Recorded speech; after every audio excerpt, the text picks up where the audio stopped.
all of this risk affects not only the banking industry but other institutional and individuals investors also. There are risks that can be faced by any party that is involving in investment and providing financial services like a banking industry, and some of them affect at individual levels or some of them affect at country level. So let's return to our previous topic in the financial institutions.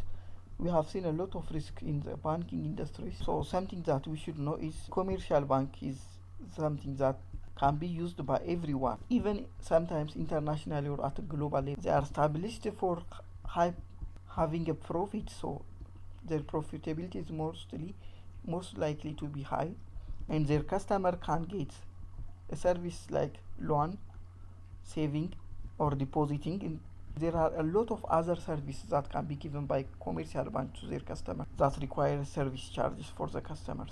Depository financial institution can be banks or non-bank thrift institutions. Non-bank thrift institutions are like saving banks, saving loan associations, and credit unions. Other services that can be given by commercial banks include like issuing a letter of credit. Letter of credit is a document that is given by the banks to its customers when he found them they are creditworthy, and think of it as a certificate that's showing that individual is a creditworthy person. So this letter of credit is issued by banks. In some countries, when there is no a custodian bank is, think of it as a locker. It's a bank that gives you a safekeeping service for your commodity. If you have, there are expensive commodities like gold, a diamond, you can safekeep them in this custodian bank. But in some countries, when there is no custodian bank, they might also perform this job on behalf of custodian bank, not on behalf but like a custodian bank when there is no custodian bank in the country. It's not free service, they always charge. They took service charge. They can also buy a short-term treasury bills that are issued by the government. This is an investing activity that makes the country grow. This kind of service are considered as a secondary functions of a commercial bank rather than a primary function. But the primary function of commercial bank is accepting deposit and providing loan, and use the spread as a main revenue or income, like we have discussed in the previous videos.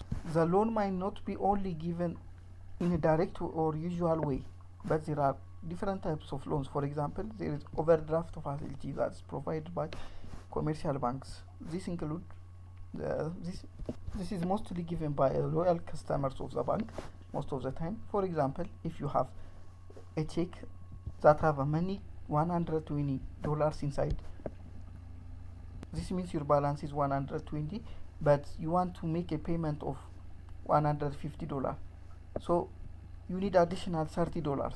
So when you sign the check, the bank allows you to draw $30 more than you have in account, and you can make the payment.